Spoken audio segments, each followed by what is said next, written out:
Even when you feel low, you can still go. Even when you feel slow, you can still go. Even when there's no hope, you can still go.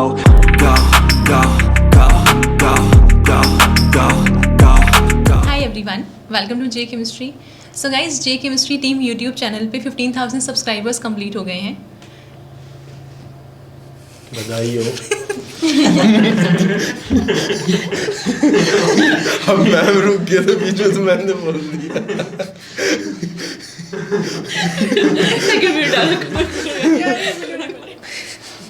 अरे हंसो शुरुआत में. खुशी हुई है 15 के subscriber. Hi everyone, welcome to J Chemistry. So guys, J Chemistry team YouTube channel के 15,000 subscribers complete हो गए हैं और अभी हमें 1 महीना भी नहीं हुआ है स्टार्ट किए हुए, है ना. अभी तो हमने क्रैश कोर्स स्टार्ट किया, तभी तो सारे चैप्टर्स भी कंप्लीट नहीं हुए, हाफ भी नहीं हुए इनफैक्ट. सो आपकी स्टार्टिंग से ही सपोर्ट बहुत ज़्यादा रही है चैनल को लेके. आपका जो रिस्पॉन्स आया है, positive response, I am sure team बहुत एफर्ट्स डाल रही है. स्टार्टिंग से ही हम लोग कंटेंट पे काम कर रहे हैं, नए क्वेश्चंस बनाने का ट्राई कर रहे हैं, है ना. रिकॉर्डिंग जितनी बार भी हमें करनी पड़ी, बट हम ट्राई करते हैं कि चैप्टर को बेस्ट लेवल पे पहुंचा के ही आपके पास अपलोड करें, है ना. लेकिन जो आपका रिस्पॉन्स है ना स्टार्टिंग से फ्रॉम द डे 1, उसको देख के और ज़्यादा मोटिवेशन मिलती है कि अगर रिस्पॉन्स इतना अच्छा है तो रिस्पॉन्सिबिलिटी भी ज़्यादा है और हम ट्राई कर रहे हैं आपके एक्सपेक्टेशंस को मीट करने का. बट अभी के जितना सपोर्ट रहा है, हम होप कर रहे हैं कि इन फ्यूचर भी हमें सेम सपोर्ट आपका मिलता रहेगा. Thank you so much.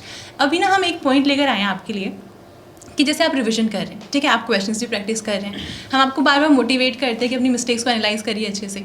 उसके अलावा लास्ट जो 1 मंथ होता है प्रिपरेशन का, उसमें और भी बहुत सारे पॉइंट्स हैं जिनका आपको ध्यान रखना है, जो कि आपकी प्रिपरेशन को बूस्ट करने के लिए, एक अलग लेवल पर ले जाने के लिए इंपॉर्टेंट होते हैं. कई बार हमें लगता है कि हम हर दूसरे दिन डीमोटिवेट हो जाते हैं, है ना. हमें लगता है हम ही सिर्फ पढ़ाई नहीं कर पा रहे, मेरे तो सारे फ्रेंड्स पढ़ाई कर रहे हैं, सिर्फ मेरी ही नहीं पढ़ाई हो रही, है ना. या फिर मैं सोचता हूँ आज मैंने 6 घंटे पढ़ना है, लास्ट में देखो अगर आउटपुट निकाल के तो 2 घंटे का निकलता है कि सिर्फ इतना ही पढ़ पाया. और फिर आती है फ्रस्ट्रेशन, सोने से पहले गिल्ट, क्या सोचा था ये करना है, नहीं हो पाया, कल मैं इतना पढ़ूंगा, इतना हम सोचते हैं, फिर नहीं कर पाते, फिर एकदम से कॉन्फिडेंस डाउन. तो ये वाली चीज़ें, और एक टाइम पे जाके हम सोच लेते कि सिर्फ मुझसे नहीं हो पा रहा है ऐसा. सो हम सब ने भी प्रिपरेशन करी है ना. तो हमें भी पता है कि प्रिपरेशन फेज़ में ऐसे कौन से पॉइंट्स आते हैं. बहुत बार सब होते हैं डिमोटिवेट, है ना. अगर आपको लगा है कोई एस्पिरेंट ऐसे स्टार्टिंग से लेके लास्ट तक इतना मोटिवेटेड रहता है, रैंक निकाल लेता है, ऐसे नहीं होता. हर किसी के प्रिपरेशन फेज़ में और लास्ट वाले पॉइंट पे हर किसी के पास सेम ही सिलेबस है, सबको रिवाइज करने में उतनी प्रॉब्लम्स फेस हो रही हैं, है ना. तो ये चीज़ें सबके लिए कॉमन है. तो अभी लास्ट पॉइंट पे हम कुछ बताना चाह रहे हैं आपको कि ये वाली मिस्टेक्स है जो आपको नहीं करनी है और इन पॉइंट्स के ऊपर आपको ज़्यादा फोकस करना है. ठीक, जैसे आप कर रहे हो आपको करना ही है, उसके अलावा इन पे भी थोड़ा सा ध्यान देना है आपको. तो मैं लाइक सर को बोलना चाहूँगी बस स्टार्ट करें कि कौन से स्टूडेंट्स को ज़्यादा ध्यान देना है. तो सबसे पहले तो मैं आप लोगों को थैंक यू बोलना चाहूँगा 15 के सब्सक्राइबर्स के लिए. तो मेरा सजेशन आप लोगों के लिए यही है कि लास्ट मंथ चल रहा है, पेपर आने वाला है पास, तो आप क्या करेंगे, जो आपने पढ़ रखा है आप उसी को रिवाइज़ करेंगे अच्छे से, ठीक है. उन पे ही क्वेश्चन प्रैक्टिस करेंगे, नया ज़्यादा आप ट्राई ना करें मेरे हिसाब से. बाकी अगर आपका जैसे सिलेबस कुछ छूटा हुआ है, आपको पढ़ना ही है कुछ नया, तो आप जैसे आपने ऑर्गेनिक और इनऑर्गेनिक आप लोगों ने पढ़ रखी है, ठीक है, फिर आपने फिजिकल स्टार्ट करनी है, तो आप फिजिकल में उन्हीं चैप्टर के पीछे ना भागे जो ज़्यादा मार्क्स के आ रहे हैं, ठीक है. मतलब वो ज़्यादा मार्क्स के तो आ रहे हैं लेकिन आप उनको पढ़ रहे हैं, लेकिन आपको कुछ दिनों बाद ऐसा लग रहा है कि ये मेरे से नहीं हो रहा, तो उसको आप छोड़ दें. आप क्या कर सकते हैं, उसकी जगह पे कुछ छोटे चैप्टर ले सकते हैं, जैसे सरफेस हो गया, पॉलीमर हो गया फिजिकल में, उनको करिए, उनके क्वेश्चन आपसे हो जाएंगे. क्योंकि क्या होगा कि मार्क्स तो आपको वहाँ से भी लेने हैं, 4 नंबर का 4 मार्क्स का क्वेश्चन आपका वहाँ से भी आ रहा है और वहाँ से भी आ रहा है, तो मार्क्स तो बराबर ही हैं, ठीक है. तो जो आपसे ईजिली हो पा रहे हैं आप उन पर फोकस ज़्यादा करिए, ठीक है. तो मेरा सजेशन आप लोगों के लिए यही है. अब जैसे लेक सर ने रिवीजन की बात करी, तो उसमें मैं एक बात ऐड करना चाहूँगा, दैट जो ऑर्डर है वो भी रिवीजन का मैटर करता है. अब जैसे हम ऑर्गेनिक में बात करते हैं, हमने आपसे कहा था कि जब आपने डे 1 से प्रिपरेशन की थी तो आप सीक्वेंस में की होगी, बट अगर आप वो सेम सीक्वेंस में चलोगे तो आपने प्रॉबेबली टफ चैप्टर्स एंड में रखे होंगे. तो अगर आपने टफ चैप्टर्स एंड में रखे हैं तो उनको जो टाइम है रिवीजन का वो कम मिलेगा. इसीलिए मेरी सजेशन यही है कि जो टफ चैप्टर्स हैं उसमें फॉर एग्ज़ाम्पल अगर लेक सर क्वांटम की बात कर रहे हैं, तो क्वांटम आप अगर रख रहे हो अपने रिवीजन में तो आप वो स्टार्ट में रखो. सेम गोज़ फॉर ऑर्गेनिक में स्टीरियोकेमिस्ट्री, उसमें इमेजिनेशन ज़्यादा रहती है तो वो थोड़ा टफ लगता है स्टूडेंट्स को, तो वो नॉर्मली स्टूडेंट्स एंड में रखते हैं. तो उनको पहले रखें ताकि जब आप क्वेश्चन सॉल्व करोगे तो आपको फिर ज़्यादा टाइम लगेगा सॉल्व करने में, तो टाइम मैनेजमेंट में दिक्कत आएगी. तो ये अब अंजलि मैम कुछ कहना चाहें इस पर. देखो मेन होता है रिवीजन, वो आपको करना ही करना है। देखिए एग्ज़ाम आपका आ रहा है, उससे 1 मंथ पहले आप रिवीजन स्टार्ट करें। आपने रिवीजन कर लिया, फिर आप असाइनमेंट सॉल्व कर लेंगे, PYQs भी कर लेंगे, उसके बाद फाइनली टेस्ट देने जाएंगे। मतलब ऐसे नहीं कि डायरेक्ट नेट का एग्ज़ाम देने पहुंच गए, उससे पहले भी तो कुछ टेस्ट दोगे ना। तो उन टेस्ट में आपको क्या है कि आपने कुछ स्कोर किया होगा, कभी कम कभी ज़्यादा, वो सब चलता रहेगा।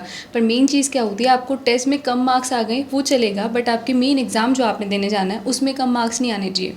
जो आपने टेस्ट दिया है अपने घर पर बैठ के टाइमर लगा के प्रॉपर, वहाँ पे आप अपनी मिस्टेक्स एनालाइज करें। मेन एग्जाम में जाना मिस्टेक एनालाइज करना नहीं होता है, ठीक है। आपने पूरा साल इन्वेस्ट किया उसकी तैयारी करने में, 6 महीने भी अगर किए हैं तो भी बहुत बहुत टाइम होता है वो। तो आप मिस्टेक्स घर पे बैठ के एनालाइज करो और वो जाके एग्ज़ाम में रिपीट नहीं करनी है।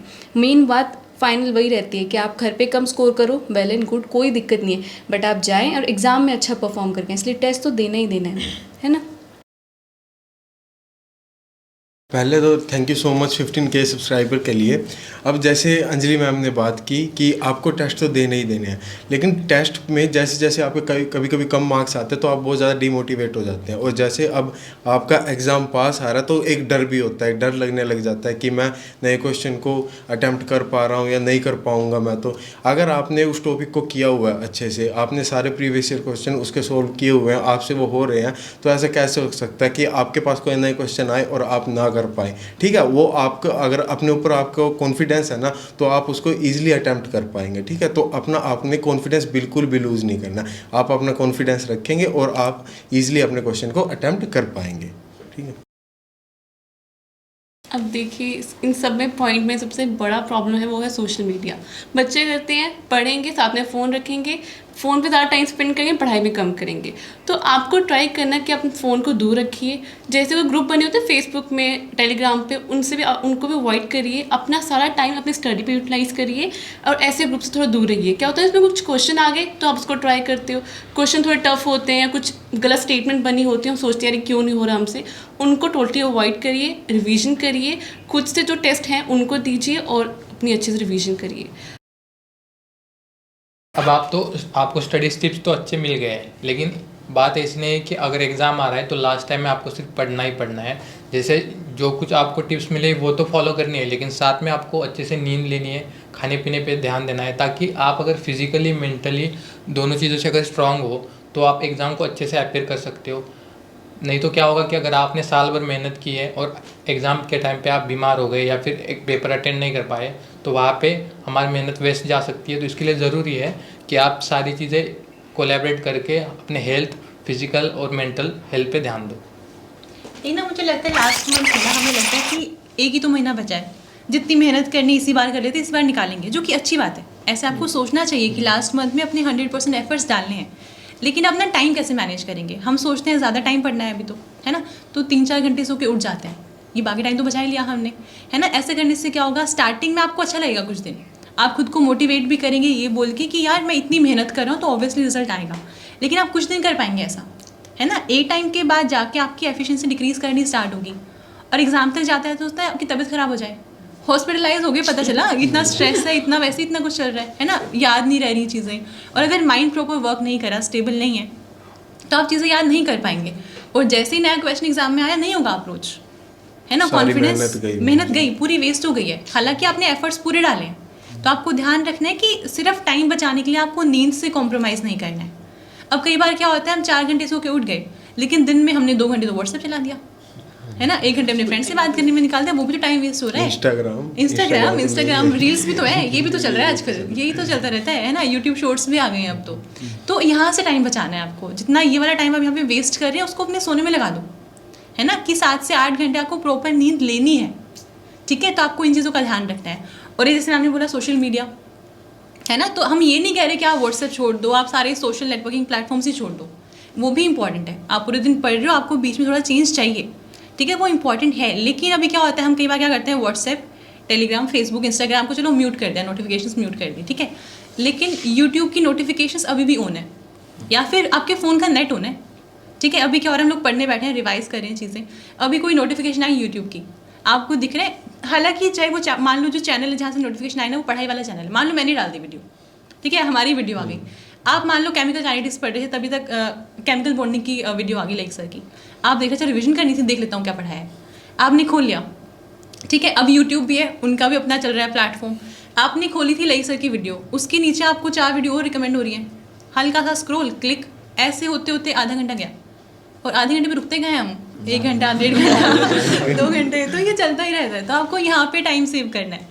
अगर आप लास्ट टाइम पे यूट्यूब को फॉलो कर रहे हैं रिविजन के लिए, अच्छी बात है, आपका टाइम भी सेव हो रहा है, मतलब आप टाइम यूटिलाइज कर रहे हैं, कम टाइम में ज़्यादा आप रिवाइज कर पा रहे हैं, है ना। लेकिन उसका एक टाइम फिक्स होना चाहिए कि वीडियो जिस मर्जी टाइम अपलोड हो, बट मेरा ये पर्टिकुलर टाइम है, मुझे इसी टाइम पे देखनी है, ठीक है। तो आपको इन चीज़ों का ध्यान रखना है, और बाकी सारी चीज़ें लिमिट में होनी चाहिए। लिमिट से बाहर जाएंगे तो ऑब्वियसली प्रॉब्लम तो होनी है ना। अगर आप सो रहे हैं, प्रॉपर सोना है आपको, है ना। पढ़ाई करें, अच्छी बात है, जितना मैक्सिमम पढ़ पाए पढ़िए। इसके लिए कई बार स्टूडेंट्स पूछते हैं कि मैक्सिमम कितना टाइम पढ़ना है लास्ट डेज में, इसका कोई आंसर?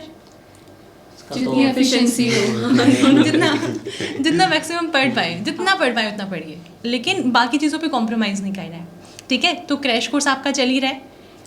वी आर होपिंग कि आप मतलब आपको हेल्प हो ही रही है, क्योंकि कमेंट्स में पॉजिटिव ही दिख रहे हैं, है ना। आपका रिस्पॉन्स बहुत पॉजिटिव आया है। क्वेश्चन अटेम्प्ट करने हैं। हाँ, ये वाली प्रॉब्लम है, क्योंकि हम लोग देख रहे हैं थियरी वाली वीडियो पे नंबर ऑफ व्यूज़ बहुत ज़्यादा है, जैसे ही क्वेश्चन अपलोड करते हैं व्यूज़ खत्म, मतलब बहुत ही कम, 50% भी नहीं आ रहे हैं। जबकि हमने सोचा था स्टार्टिंग में कि क्वेश्चंस के लिए आप ज़्यादा अप्रिशिएट करेंगे, हम लोग इतनी मेहनत कर रहे हैं क्वेश्चंस के ऊपर, है ना। क्वेश्चंस करेंगे उतना ही ज़्यादा फायदा होगा, लेकिन मिलेगा तो तब ना जब देखेंगे। क्वेश्चंस नहीं कर रहे हैं, 50% व्यूज़ भी नहीं है, तो आप ट्राई करिए कि थियरी वाली वीडियो आप देख रहे हैं, वो वाली देखिए, क्या नाम है, क्वेश्चंस वाली वीडियो, ठीक है। वो आपको देखनी है, और जाके टेस्ट भी देना है पहले, टेस्ट देख के एनालाइज करके प्रॉपर कि ये वाली प्रॉब्लम हुई है, उसके बाद देखना है वीडियो सोल्यूशन। आप ना ज़्यादा चीज़ें सीख पाएंगे खुद के बारे में भी, ठीक है। तो इन पॉइंट्स का आपको ध्यान रखना है। बाकी वी होप कि आपकी प्रिपरेशन बहुत अच्छी हो। तभी तक के लिए हैप्पी लर्निंग।